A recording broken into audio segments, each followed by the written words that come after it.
Hello, my good friend. Nate tutuno.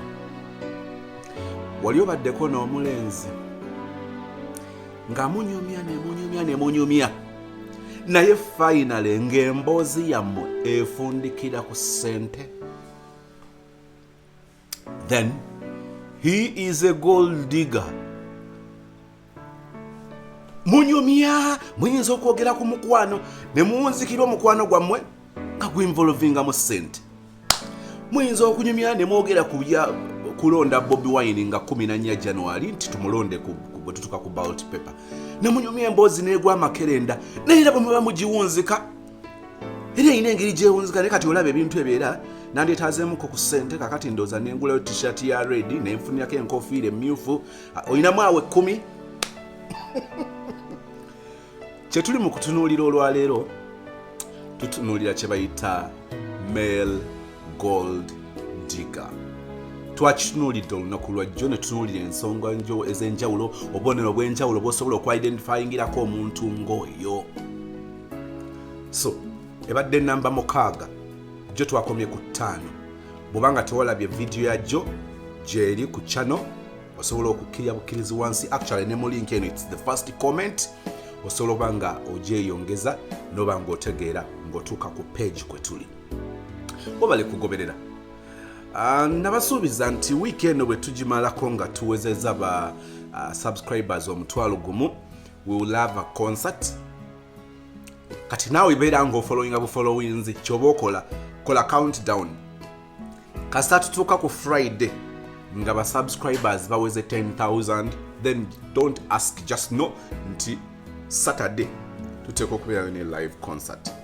Bwe tutuuka nga tebannaba kuwera tujja kipushinga weekend eddako kubanga kasita onobalaba nga tuyingira weekend nga baweze then count a live concert. If it doesn't happen and it happens next week then count a live concert next weekend. Njagala okubatumirako mwena abangoberera mwena bwe tuba tusembayo wali mu kaseera k'oku ka love lab tulinawo greetings era amanyi okujagala banga gayitawo nga tubatumirako. Teri muntu yandyagadde kubeera na kika kya muntu gwe bayita gold digger. Teri ne bw'aba musajja teyandyagadde kusinkana muwala gold digger. Abantu abo babeera n'ebigendererwa ebyabwe nga tetuli ku pages ezimu newankubadde nga bagezaako okutulaga nti tuli wamu tuli walala ng'omusoga bw'agamba. But at the end baba n'ebiruubirirwa ebyabwe behind their backs. Kakati abo abantu sibe twandyagadde okudatinga. Not at all. Tugambye bw'oba n'omulenzi nga bwe munyumya kakati abamu mulimu long distance relationships naye era buli lwe munyumya gayi mugenda okuwunzika ng'ayogera ku ssente era omanyi kakati nemmala nkwataano nemmala nnyongera mu kino kandete n'ekiboozibozi omulundi gumu wano omwana omuwala banyumya ne gayi amulaga nti amwagala ali bweru. Final omulenzi aleta proposal naye ng'ate tebagerayogera. Omanyi omuntu okubanga bwe muba agenda n'asirika wiiki 2 abeera mu high ne bw'abanga ayinayo proposal ng'ayina kyakusuubiramu n'alyoka ayingirawo n'asooka akulaga omukwano okuva ku makya ne munyumya n'otandika no predicting ekiddako bubeera buwungeera sweetheart do you have time twogeremuuko n'aleeta ki proposal kye.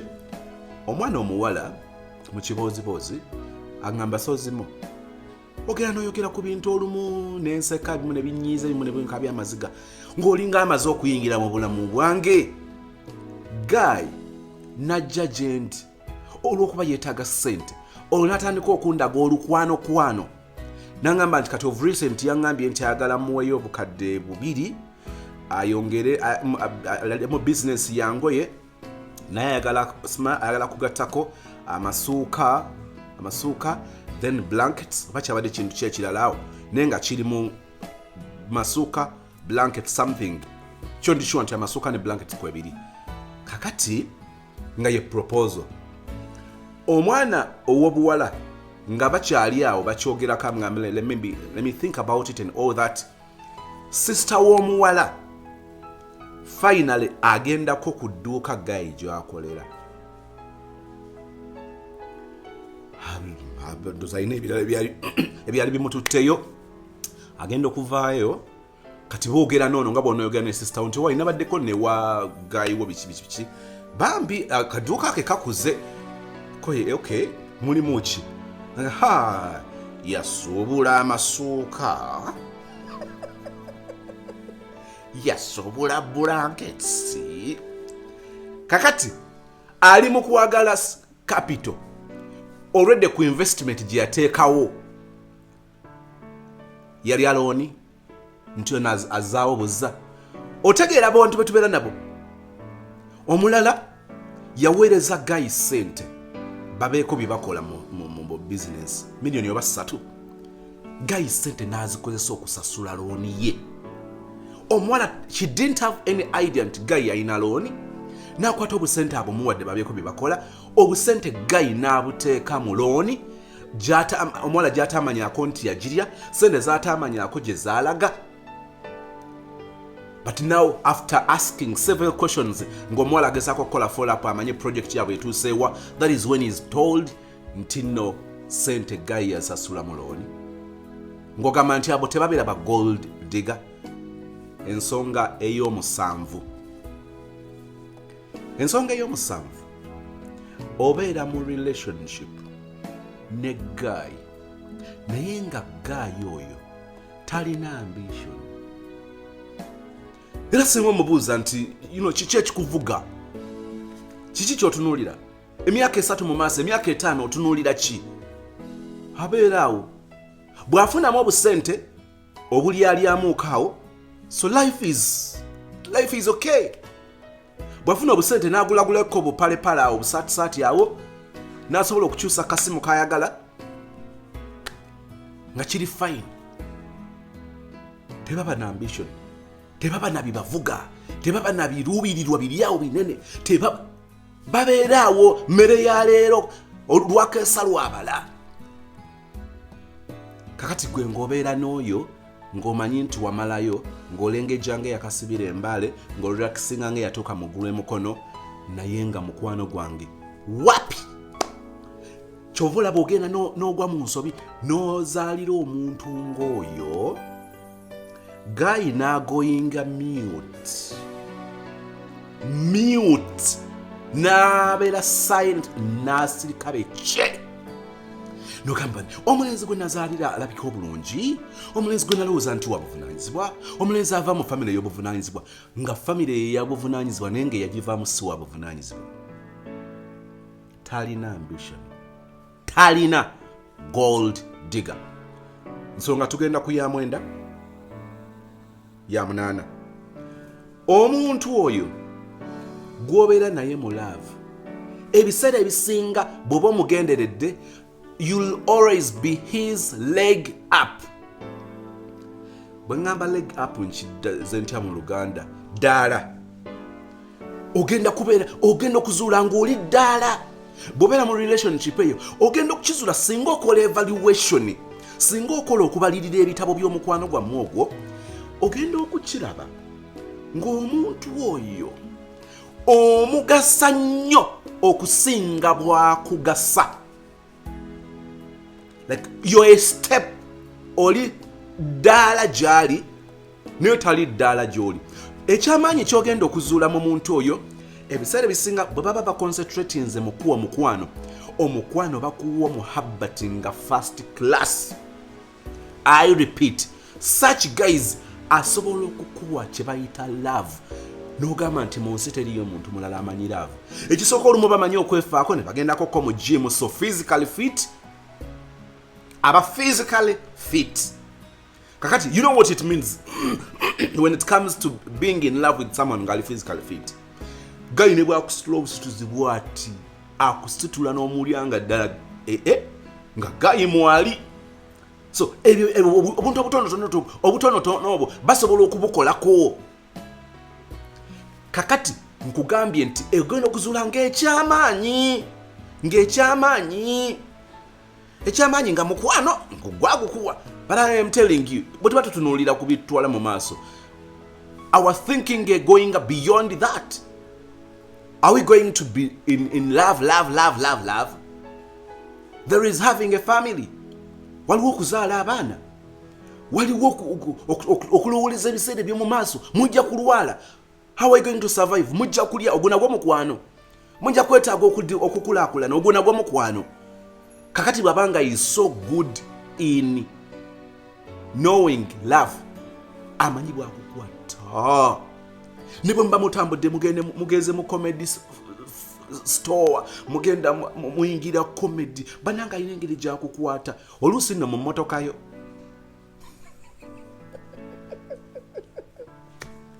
Oluusi mu mmotoka yo, si mu mmotoka ye.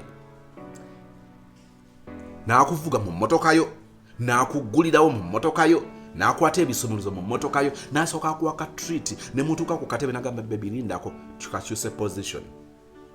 Ebibaba babimanyi. Naye njala okutegeeza nti mu birala gw'obeera omugattako nga takugattako. Wandyagadde okubeera mu mukwano n'omuntu nga gw'omuyagasa takugasa? I don't think. So, we are looking at the signs, the 9 signs of a male gold digger. Kikola ne ku baana ab'obuwala. Ensonga oba kabonero namba 9. Munnange kankusese, it's funny but kituufu. Omulenzi ekika kya gold digger asobola okubeera n'akawunti namba yo mu mutwe gwe. You guys, si bantu banyi tumanyi account number zaffe. Si banji. Okujjako abagezezaako okuzifula passwords mu bintu mu accounts zaabwe ez'enjawulo ku Facebook, ku ki. Si bantu banyi nti balina account number zaabwe mu mutwe.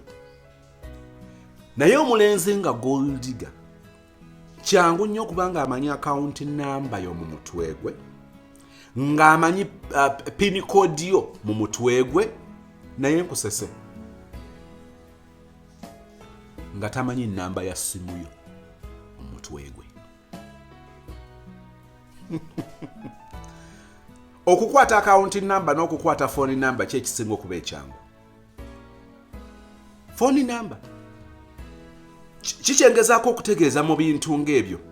Ebintu by'amanyi nti bitera okumuggusa ku byayagala, ebirabika nga bizibu, ne bwe biba bizibu ogenda kwekanga ng'ebyabi perfectinga okusinga obuntu obutonotono ate gwe boyinza okupimirako. You can't be so proud of a guy who knows your account number. Kiki kyababala? But again, buli muntu yali agadde okubeera ng'omuntu gw'ayagala amanyi namba ye y'essimu, agimanyi. But a gold digger will know, will cram, will keep your account number in his head, your pin code in his head, but your phone number ejja kubanga emuli mu ssimu, not in his chichwa. We've been looking at this 9 signs of a male gold digger. Evaluate. I mean, evaluate your relationship with that guy. Evaluate your relationship with that guy. Gomugattako, gattako. Kuchakola watch. Hakugasachi. Are you a good Samaritan to that man? Are you a good Samaritan to that girl? That is if you're a guy. Are you a savior? But muleke Yesu akole obuvunanyizibwa bwe. Muleke Allah akole obuvunanyizibwa bwe. Tetukola buvunanyizibwa bwa Allah, tetukola buvunanyizibwa bwa Yesu mu bulamu bw'abantu balala. Ebyo Yesu asobola obyekolerako. Don't play Jesus character, don't play God character to that person. Sigamba abantu kubeera babi. No. But I am telling you, kino si kye kigenda okugaana okugenda mu ggulu. Kubanga mu mazima amasengejje ne Katonda ekyakimanyi nti obuvunaanyizibwa waliwo bw'olina okuzannya, waliwo bw'alina okuzannya. You're pampering someone who is not going to add anything on your life. You're wasting your time on a gold digger. Tugenda mu love lab. Njala okwagaliza obulamu obulungi. Have you subscribed to my YouTube channel? Have you? Thank you. You've not subscribed? Negwe muntu gulaki tewebereramu wallahi. Please subscribe. nyiga that bell button for notifications nga tutaddeyo video empya kyansonga kya bode kikola amakulu. My good follower who is part of this family, I want to remind you that Saturday, Sunday, Friday, Saturday, tubelane live love show where we share, where we get a chance to hear our friends' love stories, to be inspired, to learn, to laugh, to cry, kunyiga, okwewunya, okuwunikirira, byonna. Katugende mu love lab, njagala okimanye nti nkuyagala. Nkuyagala.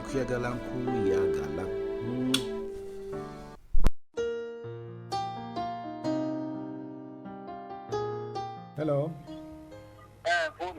Yes, twabadde twogera omusajja nova ku ssimu neŋŋamba ne Dennis anaaba atya.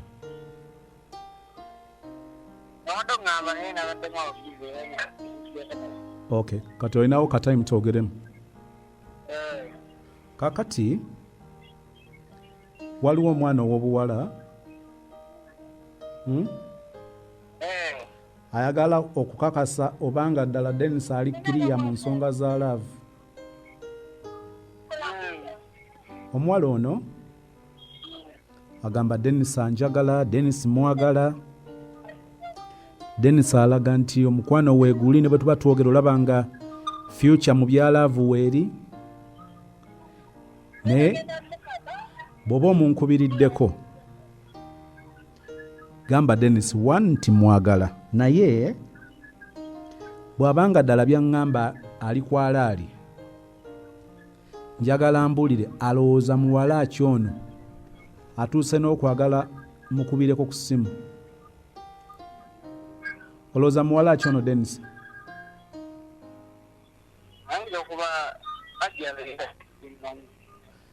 Kitoli sure.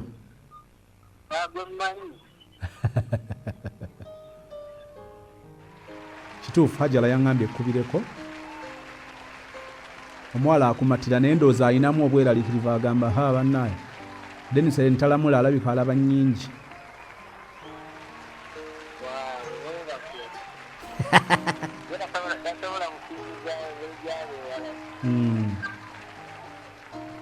Obubaka bweri Hajala bubaka ki Dennis? Era bumanyi nakubandika ne budde bunene gyatannadda naye kirungi banaatera okumalirizaako gwe contract. Kati omukibisinga ajaddiga kasanga ali eno ng'ali ku bbeese. Naye kati obudde bwonna bw'onaamugamba ebirinyanga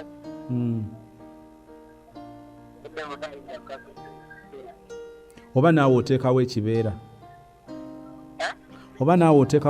beera tewali kibeerabeera naye lwakuba nti era yabeeramu obadde bizeere munyonyera yabalatabula gaali ate nga akimanyi tuli basajja bakozi. Okay Dennis, naye nze obudde bwo bambi ne bw'oba oyogeddeko naye yongera omuwa essuubi nti woli. Okay guys, nga nfuluma studio njagala okubuuza ku basweetheart omuli Shami Swabul, njagala kubuuza ku Lydia Precious, njagala okubuuza ku Rita Nansamba, njagala okubuuza ku Pamela Nowalinda, njagala kubuuza ku Rosa 47, njagala okubuuza ku Zilia Mahad, njagala okubuuza ku Josephine Gifuti, how are you? Njagala okubuuza ku Stella S 1982, njagala okubuuza ku Cobtes Shamlat, njagala okubuuza ku Barbara David, njagala okubuuza ku Namugambwa Ruthie Naloza Precious, how are you doing my dear? Zila Mahadi, how are you? Zilia Mahadi, how are you doing? Njagala okubuuza ku Akankwasa Lucky, njagala okubuuza ku Linda Matonya, njagala okubuuza ku Kirabo Oliver, njagala okubuuza ku Nora Florence, Ice Mo, waliwo Anna Kanyesije, waliwo Daisy Christopher nawe njagala okubuuzaako, Maseje Latifa nkubuuzaako, Hasfanai Gagano okoba Kimuna Kobaki omwana wa Kyabazinga, waliwo Shubaranks, how are you? Nakato Maureen, Catalina Kathy, Lilian Gashumba, njagala okubuuza ku Aisha Beth, waliwo Zainabu Kisache, njagala okubuuza ku Natuha Jennifer, waliwo njagala okubuuza ku Mbeiza Penny n'ogamba ki mukwano, waliwo Sebuliba Christine, waliwo Bata ombuzeeko mukwano, waliwo Kalen Jovesa, niwabeerawo Cynthia Kathy B, niwabeerawo Josephine Gifty, niwabeerawo Salima Muteso ogamba ki mukwano, Katuchabe Juliet, Maska Julia, Namubiru Ented, oli otya mukwano, Prima Blessed ogamba otya, Shifla Kalungi ogamba otya Sweety, Okwag Irene ogamba otya mukwano, Daisy nakubuuzizaako, Nisha Swali nawe njagala kubuuzaako, njagala okubuuzaako Irene Jenny Nachito Maria, Sisen oli otya mukwano, njagala okubuuza ku Rachel Namazi, waliwo Global bamikwano ndooza nja kubuuzaako kwabo. Kemigisha geogwo gwensembezaayo nembabazi Hope, njagala baga ez'obulamu obulungi. Barbara, take care and just know guys, I love you so much. Bwembanga sikutumiddeko, it's not the end. I'll say hello to you, Agnes Nachito, of course. Ogamba chimukwano, Bungereza agamba atya, in a special way, mwena njagala obabuuzaako n'obebaza okubeera part of this family. Leero mbeekwese nga anti muntera obeera mu Kamoli. Rashida oli US nawe njagala kubuuzaako, nange leero kambabuulizeeko mu Kamoli nga temundaba mulabe bwe kiruma. Good evening and just know I love you so much. Mwah.